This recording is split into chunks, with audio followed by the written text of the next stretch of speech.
లేవియకాండము 13వ అధ్యాయము. మరియు యెహోవా మోషే అహరోనులకు ఇలాగు సెలవిచ్చెను. ఒకని దేహ చర్మమందు వాపుగాని పక్కుగాని నిగనిగలాడు మచ్చగాని ఉండి వాని దేహ చర్మమందు కుష్టుపొడ వంటిది కనబడినెడల యాజకుడైన అహరోనొద్దకైనను యాజకులైన అతని కుమారుల్లో ఒకని యొద్దకైనను వాని తీసుకుని రావలెను. ఆ యాజకుడు వాని దేహ చర్మమందున్న ఆ పొడను చూడగా ఆ పొడ ఎందలి వెంట్రుకలు తెల్లబారిన ఎడలను, ఆ పొడ అతని దేహ చర్మము కంటే పల్లముగా కనబడినెడలను అది కుష్టుపొడ. యాజకుడు వాని చూచి అపవిత్రుడని నిర్ణయింపవలెను. నిగనిగలాడు మచ్చ చర్మముల కంటే పల్లము కాక వాని దేహ చర్మమందు తెల్లగా కనబడిన ఎడలను, దాని వెంట్రుకలు తెల్లబారుకున్న ఎడలను ఆ యాజకుడు 7 దినములు ఆ పొడగల వానిని కడగా ఉంచవలెను. 7వ నాడు యాజకుడు వానిని చూడవలెను. ఆ పొడ చర్మమందు వ్యాపింపక అట్లే ఉండినెడల యాజకుడు మరి 7 దినములు వానిని కడగా ఉంచవలెను. 7వ నాడు యాజకుడు రెండవసారి వాని చూడవలెను. అప్పుడు ఆ పొడ చర్మమందు వ్యాపింపక అదే తీరున ఉండినెడల యాజకుడు వానిని పవిత్రుడని నిర్ణయింపవలెను. అది పక్కే, వాడు తన బట్టలు ఉతుకుని పవిత్రుడగును. అయితే వాడు తన శుద్ధి విషయము యాజకునికి కనబడిన తర్వాత ఆ పక్కు చర్మమందు విస్తారంగా వ్యాపించిన ఎడల వాడు రెండవసారి యాజకునికి కనబడవలెను. అప్పుడు ఆ పక్కు చర్మమందు వ్యాపించిన ఎడల యాజకుడు వాడు అపవిత్రుడని నిర్ణయింపవలెను. కుష్టుపొడ ఒకనికి కలిగినెడల యాజకుని యొద్దకు వానిని తీసుకుని రావలెను.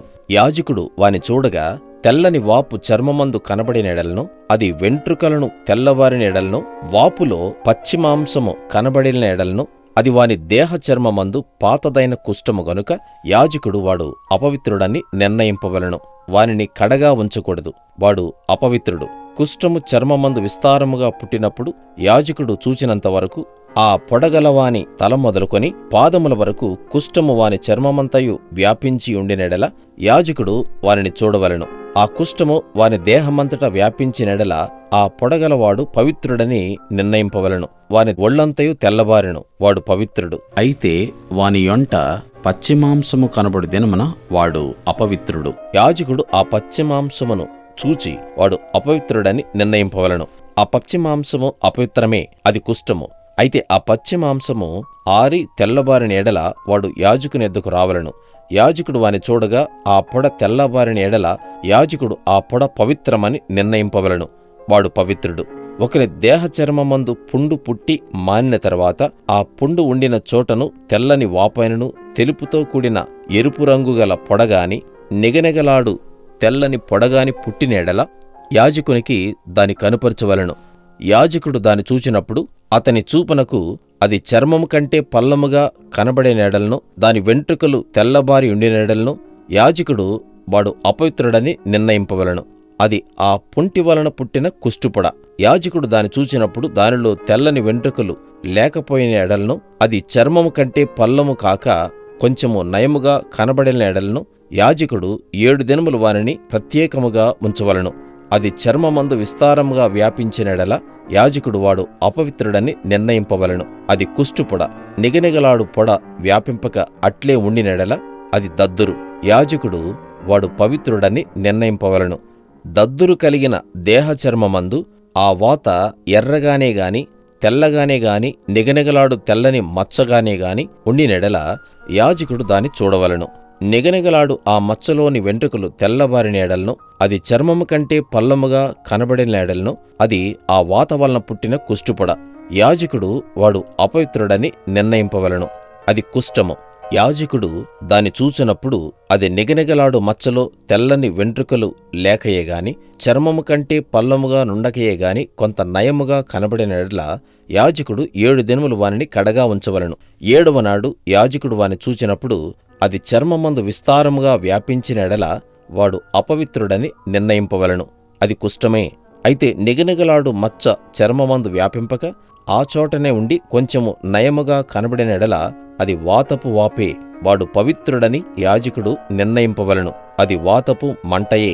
పురుషునికైనను స్త్రీకైనను తల ఎందేమి గడ్డమందేమి పొడ పుట్టినెడల యాజకుడు ఆ పొడను చూడగా అది చర్మము కంటే పల్లముగాను సన్నమైన పసుపు పచ్చ వెంట్రుకలు కలదిగాను కనబడిన ఎడల వాడు అపవిత్రుడని యాజకుడు నిర్ణయింపవలెను, అది బొబ్బ, తల మీదనేమి గడ్డము మీదనేమి పుట్టిన కుష్ఠము. యాజకుడు ఆ బొబ్బైన పొడను చూచినప్పుడు అది చర్మము కంటే పల్లము కాని ఎడలను, దానిలో నల్ల వెంట్రుకలు లేని ఎడలను, యాజకుడు ఆ బొబ్బైన పొడగల వానిని 7 దినములు ప్రత్యేకముగా ఉంచవలెను. 7వ నాడు యాజకుడు ఆ పొడను చూడవలెను. ఆ బొబ్బ వ్యాపింపక ఉండిన ఎడలను, దానిలో పసుపు పచ్చ వెంట్రుకలు లేని ఎడలను, చర్మము కంటే పల్లము కాని ఎడలను వాడు క్షౌరము చేసుకొనవలెను గాని ఆ బొబ్బ క్షౌరము చేయకూడదు. యాజకుడు బొబ్బగల వారిని మరి 7 దినములు ప్రత్యేకముగా ఉంచవలెను. 7వ నాడు యాజకుడు ఆ బొబ్బను చూడగా అది చర్మమందు బొబ్బ వ్యాపింపక చర్మము కంటే పల్లము కాక యుండినెడల యాజకుడు వాడు పవిత్రుడని నిర్ణయింపవలెను. వాడు తన బట్టలు ఉదుక్కొని పవిత్రుడగును.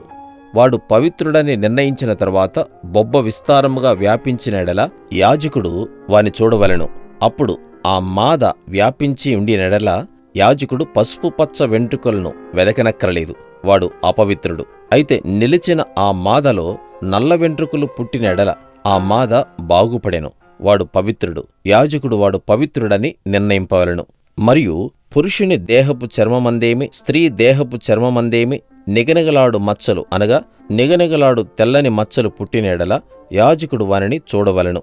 వారి దేహ చర్మమందు నిగనిగలాడు మచ్చలు వాడియుండినెడల అది చర్మమందు పుట్టిన ఒక పొక్కు, వాడు పవిత్రుడు. తల వెంట్రుకలు రాలినవాడు బట్టతలవాడు అయినను వాడు పవిత్రుడు. ముఖము వైపున తల వెంట్రుకలు రాలినవాడు బట్టనొసటివాడు, వాడు పవిత్రుడు. అయినను బట్టతలైందే గాని బట్ట నొసటందే గాని ఎర్రగా నుండు తెల్లని పొడ పుట్టిన ఎడల అది వాని బట్టతలైందైనను బట్ట నొసటందైనను పుట్టిన కుష్ఠము. యాజకుడు వానిని చూడవలెను. కుష్ఠము దేహ చర్మమందు కనబడినట్లు ఆ పొడ వాపు చూపునకు వాని బట్టతలైందైనను వాని బట్ట నొసటందైనను ఎర్రగా నుండు తెల్లని పొడ అయిన ఎడల వాడు కుష్ఠరోగి, వాడు అపవిత్రుడు. యాజకుడు వాడు బొత్తిగా అపవిత్రుడని నిర్ణయింపవలెను. వాని కుష్ఠము వాని తలలోనున్నది. ఆ పొడగల కుష్ఠరోగి వస్త్రములను చింపివేయవలెను. వాడు తల విరియబోసుకొనవలెను. వాడు తన పై పెదవిని కప్పుకొని అపవిత్రుడను అని బిగ్గరగా పలుకవలెను. ఆ పొడ వానికి కలిగిన దినములన్నీయు వాడు అపవిత్రుడై ఉండును. వాడు అపవిత్రుడు గనుకనే ప్రత్యేకముగానే నివసింపవలెను. వాని నివాసము పాళెమునకు వెలుపల ఉండవలెను. మరియు కుష్ఠుపొడ వస్త్రమందు కనబడినప్పుడు అది గొర్రె వెంట్రుకల బట్టయందేమి నారబట్టయందేమి నారతోనే గాని వెంట్రుకలతోనే గాని నేసిన పడుగునందేమి పేకయందేమి తోలునందేమి తోలుతో చేయబడు ఏ యొక్క వస్తువునందేమి పుట్టి ఆ పొడ ఆ బట్టయందేమి ఆ తోలునందేమి ఆ పేకయందేమి తోలుతో చేయబడిన వస్తువునందేమి పచ్చదాళ్లుగానే గాని ఎర్రదాళ్లుగానే గాని కనబడిన ఎడల అది కుష్ఠుపొడ. యాజకునికి దాని కనుపరచవలెను. యాజకుడు ఆ పొడను చూచి పొడగల వాటిని 7 దినములు ప్రత్యేకముగా ఉంచవలెను.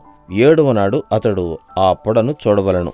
అప్పుడు ఆ వస్త్రమునందు అనగా పడుగునందే గాని పేకయందే గాని తోలునందే గాని తోలుతో చేసిన వస్తువునందే గాని ఆ పొడ వ్యాపించిన ఎడల అది కొరుకుడు కుష్ఠము, అది అపవిత్రము. కావున అతడు ఆ పొడ దేనిలో ఉన్నదో ఆ వస్త్రమును నారతోనేమి వెంట్రుకలతోనేమి చేసిన పడుగును పేకను తోలుతో చేసిన ప్రతి వస్తువును అగ్నితో కాల్చివేయవలెను. అది కొరుకుడు కుష్ఠము, అగ్నితో దాన్ని కాల్చివేయవలెను. అయితే యాజకుడు చూచినప్పుడు ఆ పొడ ఆ వస్త్రమందు అనగా పడుగునందేమి పేకయందేమి తోలుతో చేసిన మరి దేనియందేమి వ్యాపింపకపోయిన ఎడల యాజకుడు ఆ పొడగల దానిని ఉతుకనాజ్ఞాపించి మరి 7 దినములు దానిని విడిగా ఉంచవలెను. ఆ పొడగల దానిని ఉతికిన తర్వాత యాజకుడు దాన్ని చూడవలెను. ఆ పొడ మారకపోయినను వ్యాపింపకపోయినను అది అపవిత్రము, అగ్నితో దానిని కాల్చివేయవలెను. అది లోవైపున గాని పైవైపున గాని పుట్టినను కొరుకుడు కుష్ఠముగా ఉండును. యాజకుడు దానిని చూచినప్పుడు వస్త్రము ఉతికిన తర్వాత ఆ పొడ వాడి ఉండినెడల అది ఆ వస్త్రములో ఉండినను తోలులో ఉండినను పడుగులో ఉండినను పేకలో ఉండినను యాజకుడు వాటిని చింపివేయవలెను. అటు తరువాత అది ఆ వస్త్రమందే గాని పడుగునందే గాని పేకయందే గాని తోలుతో చేసిన దేనియందే గాని కనబడిన ఎడల అది కొరుకుడు కుష్ఠము. ఆ పొడ దేనిలో ఉన్నదో దానిని అగ్నితో కాల్చివేయవలెను. ఏ వస్త్రమనే గాని పడుగునే గాని పేకనే గాని తోలుతో చేసిన దేనినే గాని ఉతికిన తర్వాత ఆ పొడ వదిలిన ఎడల 2వ మారు దానిని ఉతకవలెను. అప్పుడది పవిత్రమగును. బొచ్చుబట్టయందే గాని నారబట్టయందే గాని పడుగునందే గాని పేకయందే గాని తోలు వస్తువులైందే గాని ఉండు కుష్ఠ పొడను గూర్చి అది పవిత్రమని అపవిత్రమని నీవు నిర్ణయింపవలసిన విధి ఇదే.